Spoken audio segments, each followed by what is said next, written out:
I've always wanted to narrate this story to you, and today I'm going to do so. Hello and welcome to Caroline Shaji's channel. There's a story from many years ago that tells of an elementary school teacher whose name was Mrs. Thompson. As she stood in front of her 5th grade class on the first day of school, she told her children a lie. Like most teachers, she looked at her students and told them that she loved them all the same.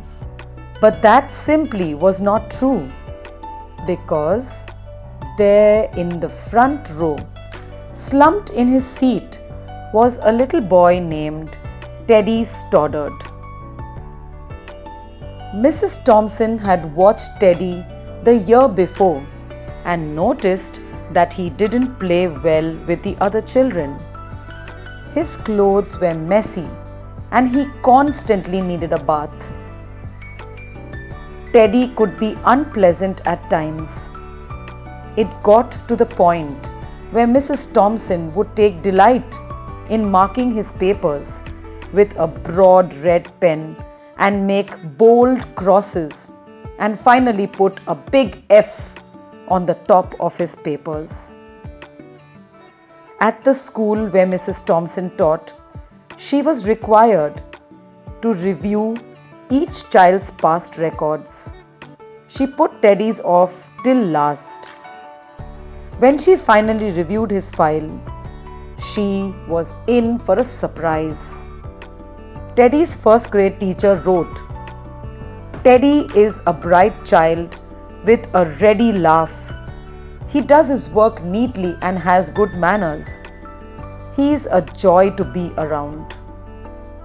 His 2nd grade teacher wrote, "Teddy is an excellent student and well liked by his classmates.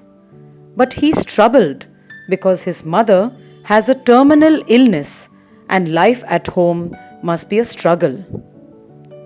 His 3rd grade teacher wrote, "His mother's death has been hard on him. He tries to do his best, but his father doesn't show much interest. His home life will soon affect him if steps aren't taken." Teddy's 4th grade teacher wrote, "Teddy is withdrawn and doesn't show much interest in school. He doesn't have many friends, and sometimes he even sleeps in class." By now, Mrs. Thompson had realized the problem, and she was thoroughly ashamed of herself. She felt even worse when her students brought her Christmas presents wrapped in beautiful ribbons and bright paper, except for Teddy's. His present was clumsily wrapped in heavy brown paper that he got from a grocery bag. Mrs. Thompson took pains to open it in the middle of all the other presents. Some of the children started to laugh when she found a rhinestone bracelet with some of the stones missing and a bottle that was 1/4 full of perfume. But she stifled the children's laughter. Then she explained how pretty the bracelet was while putting it on, and then dabbing some of the perfume on her wrist.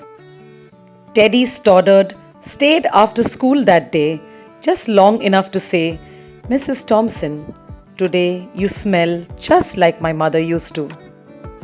After the children had left, she cried for at least an hour. On this very day, she quit teaching reading, writing, and arithmetic, and instead, she began to teach children. Mrs. Thompson began to pay close attention to Teddy as she worked with him. As time went on, his mind seemed to come alive. The more she encouraged him, the faster he responded. By the end of the year, Teddy had become one of the smartest children in the whole class. Despite her lie, he had become one of her teacher's pets. A year later, she found a note under the door from Teddy telling her that she was the best teacher he had ever had in his whole life. As years passed by, to her surprise, another note came from Teddy. He wrote that he had finished high school, third in his class, and that she was still the best teacher that he had ever had in his whole life. 4 years later, another letter came saying that while things had been tough at home, he stayed in school and stuck with it, and that he had graduated from college with the highest of honors. He assured Mrs. Thompson that she was still the very best and favorite teacher he had ever had in his whole life. 4 more years passed by, and yet another letter came. This time, he explained that after he got his bachelor's degree, he had decided to go a little further, again assuring her that she was still the best and favorite teacher he ever had. The letter was signed Theodore Stoddard, MD. The story doesn't end here. There was one final letter that spring. Teddy said that he had met this girl and that he was going to be married. He explained that his father had died a couple of years ago, and he was wondering if Mrs. Thompson might agree to sit in the place at his wedding that was usually reserved for the mother of the groom. Of course, Mrs. Thompson did. She wore that bracelet, the one with the several rhinestones missing. She was also wearing some of the perfume that Teddy remembered his mother wearing on his last Christmas together. After the wedding, they hugged each other as Dr. Teddy Stoddard whispered in Mrs. Thompson's ear, "Thank you so much for making me feel important and showing me that I could make a difference."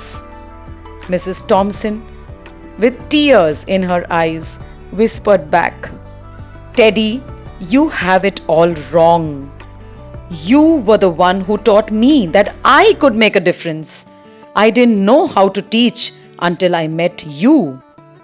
If you enjoyed this story, do pass it on to others by sharing my YouTube video.